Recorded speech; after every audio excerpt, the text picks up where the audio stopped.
Nitasema kwa Kiswahili machache. Ya kwanza, mimi nashukuru sana kwa vile mmenikaribisha hapa nyumbani. Na mimi kama Ndindi Nyoro nimetazama viongozi wote na nikatazama vile waliendelea. Na nikaona hakuna kiongozi ukujiwa kwa mama yake nyumbani anaambiwa atikuja ukalia hapa. Kiongozi anatokea anatafuta kama wanaume wengine. Na mimi kama Ndindi Nyoro ndio nimefanya.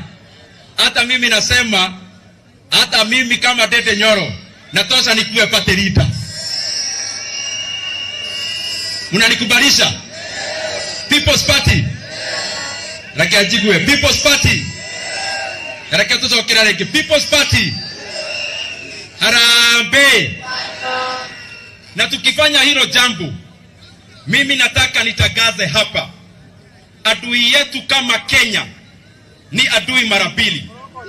Adui ya kwanza ni uongozi duni ambayo imeletwa na serikali ya William Ruto. Na ndio tunasema hivi sasa tukiwa Murang'a, tunaongeza speed ya kwenda Sugoi. Tunaiweka speed ya 10,000 kilometers per hour.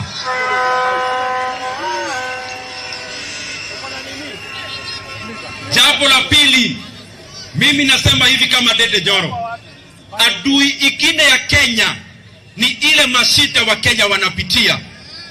Na ndio nasema kitu moja lazima tufanye kama opposition. Adui ingine ya Kenya ni ile mashida wa Kenya wanapitia. Na ndio nasema kitu moja lazima tufanye kama opposition.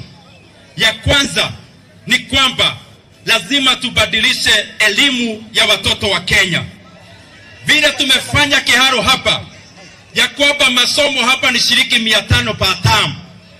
We want the children of Kenya who are in the senior secondary schools, we want as opposition from next year January, watoto wote wa Kenya, not from next year, sorry, from 2028 January, tunataka watoto wote wa Kenya waende shule zote za senior secondary, wasome na wakule shule na waende nyumbani bila kulipa chochote, kwa sababu inawezekana.